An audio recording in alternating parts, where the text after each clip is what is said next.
ఓం శ్రీకృష్ణ పరబ్రహ్మణే నమః. భగవద్గీత పారాయణానికి స్వాగతం సుస్వాగతం. అందరికీ నమస్కారం అండి. మనము భగవద్గీతలో 3వ అధ్యాయం కర్మయోగాన్ని ప్రారంభించుకున్నాము. 4 శ్లోకాలకు అర్ధసహితంగా తెలుసుకున్నాము. అయితే దీంట్లో కర్మలకు సంబంధించిన విషయాలను బోధిస్తూ ఉన్నాడు కృష్ణ భగవానుడు. అర్జునుడు అడిగిన దానికి కర్మయోగము ముఖ్యమా, శ్రేయస్కరమా, మరి ఈ జ్ఞానయోగము శ్రేయస్కరమా, ఏది నాకు అర్థం కావడం లేదు అన్నాడు. మనకు కూడా అర్థం కాదు. మనకు విషయాలు తెలిసినవి ఆచరించము, ఆచరించే వాటికి విషయాలు తెలియవు. అట్లా ఉంది. మనం ఏం కర్మలు చేస్తున్నాము? కర్మలు అంటే ఏంటి? చేసే పనులన్నీ కర్మలే. కర్మ అంటే మనం ఏదో ఒకటి చేస్తూ ఉన్నాం. ఆలోచించడం కూడా ఒక కర్మనే. మన కాళ్ళు, మన అవయవాలు, మన ఇంద్రియాలతోని ఎప్పుడు నిరంతరము ఏదో ఒక పని చూడడము, చెయ్యడం, మాట్లాడడము, తినడము, ఇవన్నీ కూడా పనులే, కర్మలే. కానీ జ్ఞానానికి సంబంధించిన కర్మలు కొన్ని ఉంటాయి, జ్ఞానార్జన కోసం చేయవలసినవి. అదే విషయాలను తెలుసుకోవడం కోసం కొన్ని చేస్తూ ఉంటాం. కొన్నేమో మనకు నియమితమైన కర్మలు ఉంటాయి. కొన్ని రోజు మనము పుట్టిన ప్రతి జీవి ఏదో ఒక కర్మ చేయకుండా ఉండనే లేడు. ఎప్పుడు నిరంతరము ఏదో ఒక కర్మను ఆచరిస్తూ ఉంటారు. అంతే కదా అండి. ఏం పని లేకుంటే చేతిలో ఏదో ఒకటి పీక్తూ అన్న కూర్చుంటాం మనం. కానీ స్థిరంగా ఏ పని చేయకుండా కూర్చోలేము. ఒకవేళ కళ్ళు మూసుకొని ఏ పని చేయకుండా కూర్చుందాము అంటే మనకు ఆలోచనలు వస్తాయి, ఆలోచనలు చేస్తాం. అది కూడా ఒక కర్మనే. ఆలోచనలను మళ్ళా మనము కార్యరూపంలో చేస్తూ ఉంటాం. అంటే మనకి రోజు ఎన్నో ఆలోచనలు ఉంటాయి. ఎన్నో ఆలోచనలు ఉన్నప్పటికీ దాంట్లో మళ్ళీ మనం చేసే కర్మలు ఏమైతే ఉంటాయో అవి రోజు మనం నిర్వహించే కర్మలే ఉంటాయి.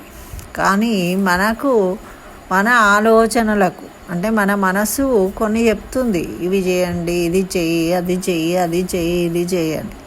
కానీ ఆ వాటన్నిటిని ఏవి కూడా మనము ఆచరించము. ఎందుకంటే మనకు టైం లేదు. అది మనసు చెప్పిన పనులు చేసే అంత సమయం మనకు లేదు. మనకు ఈ బాహ్య ప్రపంచంలో మనకు ఏవైతే నియమించబడినాయో దైనందిన జీవితంలో మనం రోజు చేస్తూ వెళ్ళే కర్మలను మాత్రమే ఆచరిస్తూ ఉంటాం. కానీ మనకు మన మనసు ఏదైతే చేయాలని చెప్పిందో వాటిని మనము చేయలేకపోతాం. అయితే ఈ కర్మలు ఏవైతే మరి మనం చేసే కర్మలు ఉన్నాయో, మరి కర్మలు చేయడానికి కూడా వివేకం అనేది ఉండాలి. ఎటువంటి కర్మలు చేయడం వల్ల మనకు ఉపయోగము, ఏ పని చేయడం వల్ల మనకు ఆనందం కలుగుతుంది, ఏ పని చేయడం వల్ల మనము ఇతరులకు సహాయపడగలము, ఇవన్నీ కూడా ఆలోచించుకొని చేసే కర్మల వల్ల మనము కొంత ఆనందాన్ని పొందుతాము, ఇతరులకు సహాయం చేయగలుగుతాం, అంటే మన ధర్మాన్ని నిర్వర్తించగలుగుతాం. కానీ మనము చేసే పనులు ఎన్నో ఉంటాయి, కానీ ఏ పని కూడా మనకు ఉపయోగం ఉండదు, ఇతరులకు ఉపయోగం ఉండదు. కేవలము అలా రోజంతా పనులు ఏవో ఒకటి చేస్తూ వెళ్తూనే ఉంటాము. అయితే అటువంటి కర్మలు చేస్తూ మనము సమయాన్ని వృధా చేసుకుంటూ ఉన్నాం. ఒకరోజు గడిచింది అంటే మన జీవితంలో ఒకరోజు మనం కోల్పోయినాం. అంటే కాలం అనేది వెనక్కి తిరిగి రాదు. మనకు వయస్సు తగ్గుతూ ఉంటుంది, వయసు పెరుగుతూ ఉంది అంటే మనం జీవించే కాలం తగ్గుతుంది అని మనం గుర్తించాం. ఎందుకంటే మనం అంత జ్ఞానవంతులం కాదు. బర్త్డే వచ్చింది అంటే బర్త్డే వచ్చింది అబ్బా అని సంతోషపడుతూ ఉంటాం. కానీ అది దుఃఖించవలసిన విషయము.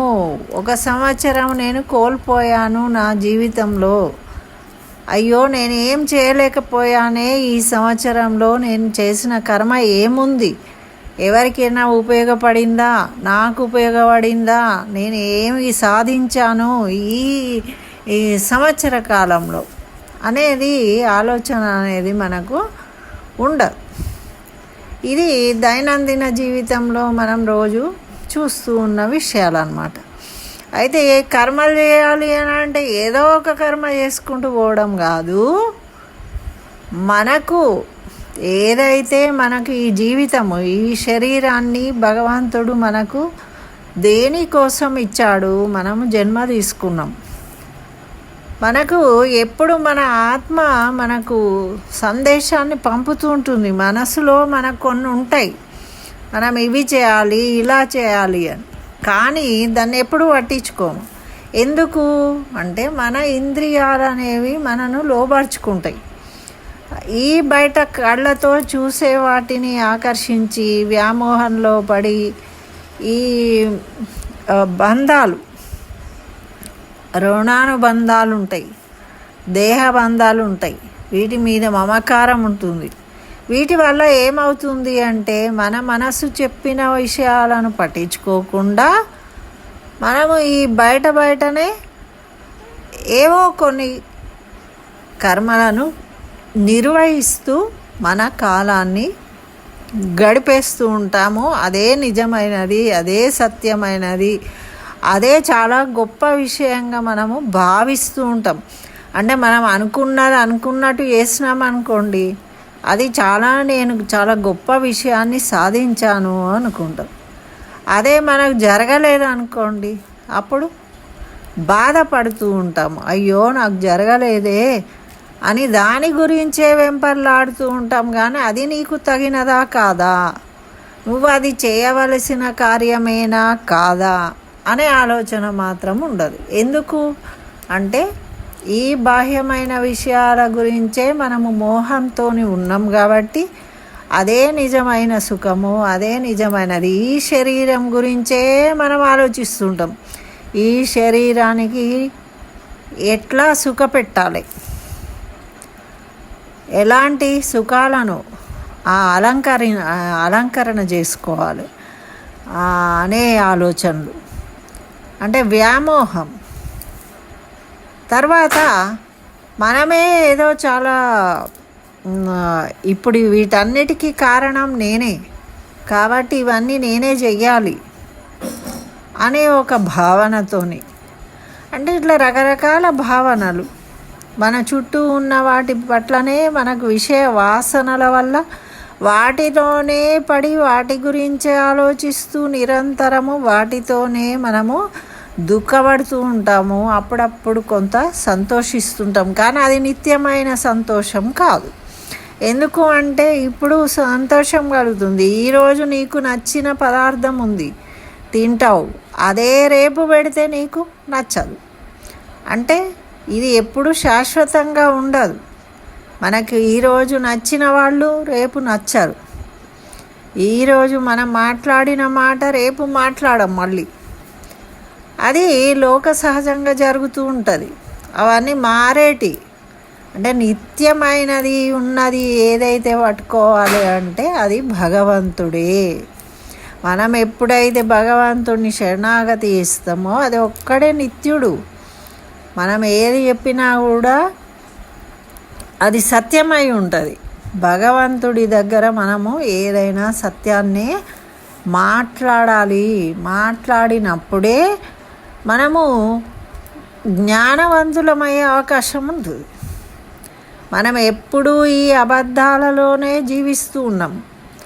మనం అన్నీ చూసి చాలా అందంగా ఉంది అనుకున్నాము, కొంతకాలం అయినాక ఇది ఏం బాగాలేదు అనుకున్నాము. అది బాగాలేదు అనుకున్నా, అందంగా ఉంది అనుకున్నా నీ భావనే, కానీ అక్కడ జరిగే మార్పు కాదు. దాంట్లో అందం లేదు, బాధ లేదు, దుఃఖం లేదు. అదంతా నీ భావన చేయబట్టే నువ్వు అందులో కూరుకుపోతున్నావు. నువ్వు వ్యామోహం వల్ల నువ్వు దాంట్లోనే చిక్కుకుని కొట్టుకుంటున్నావు. దాని నుండి బయటకు రావాలంటే నువ్వు కర్మలు చేయవలసిందే.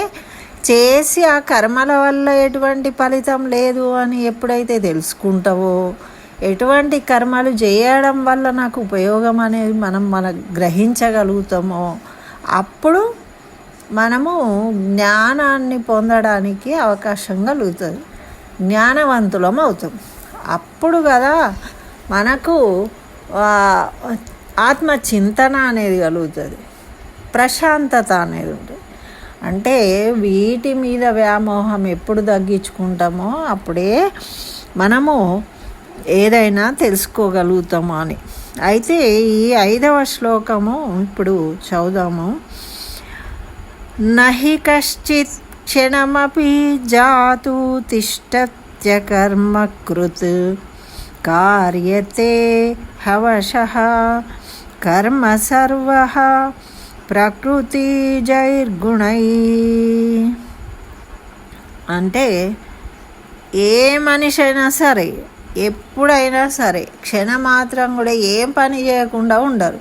ఇప్పుడు మనం చూడండి, నిరంతరం ఏదో ఒకటి చేస్తూ ఉంటాము. అయితే మాట్లాడతాము, పని చేస్తాము, ఏదో ఒకటి నడుస్తాము, కూర్చుంటాము. అంటే ఏదో ఒక కర్మ చేయకుండా ఏ మనిషి కూడా ఉండడు. కర్మను ఆచరింపకుండా ఉండలేదు ఒక జీవి అన్నమాట. మరి దీంట్లో మనకు సందేహం అవసరమే లేదు అర్జున. కర్మలు చేయడం అనేది తప్పదు. నీకు కర్మ చేయకుండా కేవలం జ్ఞానాన్ని పొందాలి అంటే నువ్వు పొందలేవు. కర్మలు చేసిన తర్వాతనే వాటి ద్వారా నువ్వు నీ అనుభవపూర్వకంగా తెలుసుకుని వాటి యందు ఆసక్తిని కోల్పోయి నువ్వు సత్యాన్ని గ్రహిస్తే నువ్వు జ్ఞానవంతుడు అవుతావు.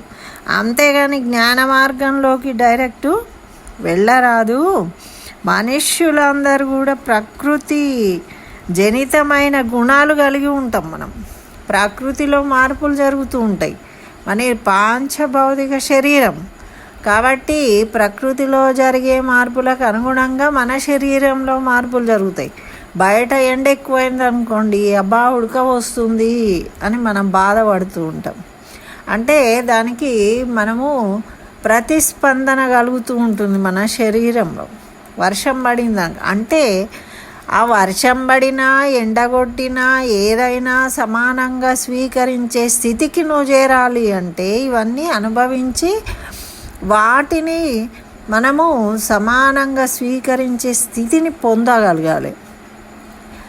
అప్పుడు మరి ఇవి అనుభవించకుండా ఎక్కడ పోతాము? అనుభవిస్తూనే ఉంటాము. కానీ ఇవి అనుభవించడంలో వీటికి ప్రతిస్పందిస్తాం. ఈ ప్రతిస్పందనలోనే మనము కొట్టుమిట్టాడుతూ ఉంటాం. అంటే ఎండ ఎక్కువైంది, తాపం ఎక్కువైపోయింది, ఏసీ కావాలి. ఏసీ పెట్టుకుంటే కరెంటు పోయింది, కరెంటు పోతే మళ్ళీ బాధనే కదా. అంటే ఇట్లా అనిత్యమైన వాటిని సమకూర్చుకోవడంలో మనము నిమగ్నమై మన శరీరాన్ని ఏదో సుఖపెట్టాలి. మన శరీరాన్ని ఉపయోగించి మనం జ్ఞానమును పొందాలి. కానీ మనం ఏం చేస్తున్నాము? ఈ శరీరాన్ని సుఖపెట్టడానికి ప్రయత్నం చేస్తున్నాం. అంటే ఈ శరీరాన్ని బాధల నుండి తొలగించి దీనికి ఏదో చెయ్యాలి అని శరీరం మీద ప్రేమతో మనము శరీరాన్ని అభిమానిస్తూ ఈ దేహాన్ని సంరక్షిస్తూ ఈ దేహం కోసం పాకులాడుతున్నాం. మరి శరీరం ఎందుకు ఇచ్చాడు భగవంతుడు? ఈ శరీరంతో నువ్వు సాధించు, జ్ఞానాన్ని పొందు, ఈ బహుబంధాల నుండి నువ్వు విముక్తుడవు కావడానికి అవసరమైన కర్మలు చేయన్నాడు. కానీ మనమేమో ఈ శరీరం కోసమే ఆలోచిస్తున్నాం, ఈ శరీరం కోసమే పని చేస్తూ ఉన్నాం, ఈ శరీరాన్ని నిలబెట్టుకోవడం కోసమే నానా యాతనలు పడుతూ ఉన్నాము, అటువంటి కర్మలు చేస్తూ ఉన్నాము. ఇవి ప్రకృతి జనితమైన శరీరం కాబట్టి ఆ గుణాలు అనేవి మనను లోబర్చుకుంటూ ఉంటాయి. అటువంటి గుణాలను ఎదుర్కొని మనము స్థిరంగా వాటికి దూరం చేసుకుంటూ మనము సమస్థితిని పొందినప్పుడు కొంత సాధన చేయడం వల్ల అప్పుడు నిత్యమైన దాన్ని మనం తెలుసుకోగలుగుతాం. ఏది సత్యం. మరి వీటన్నిటి కోసమే మనము ఈ బంధాలకు దూరం కావడం కోసమే ఏం చెప్తున్నాడు భగవంతుడు, నువ్వు నన్ను శరణు వేడు. నన్ను శరణు వేడితే నీకు ఏం చేత కావట్లేదు, నాతోనే అయితలేదు, పరమాత్మ నువ్వే నన్ను కాపాడు వీటి నుండి అన్నప్పుడు ఆ భగవంతుడు నీకు సహకరిస్తాడు. నీకు ఏ దాంతో సంబంధం లేదు. ఏ విషయవాసనలను నువ్వు స్పందించకుండా ఉన్నప్పుడు, సమస్థితి కలిగిన ఉన్నప్పుడు, నువ్వు భగవంతుడి మీద నువ్వు ఎప్పుడైతే శరణాగతి చేస్తావో అప్పుడు నీకు ఈ విషయ వాసనల పట్ల ఉన్న వ్యామోహం అనేది తగ్గిపోయి నువ్వు జ్ఞానాన్ని పొందే అవకాశము కలుగుతుంది. అంతేగాని జ్ఞాన మార్గంలోనే వెళ్ళాలి అంటే ఎవరు కూడా వెళ్ళలేరు. మనిషి అయినప్పుడు తప్పకుండా కర్మలు చేయవలసిందే అని ఈ శ్లోకం ద్వారా మనకు తెలియజేస్తున్నాడు కృష్ణ భగవానుడు. ఇదండి 5వ శ్లోకము, దాని తాత్పర్యము. మరి 6వ శ్లోకంతో మళ్ళీ కలుసుకుందాం. స్వస్తి. సర్వం శ్రీకృష్ణ చరణారవిందార్పణమస్తు.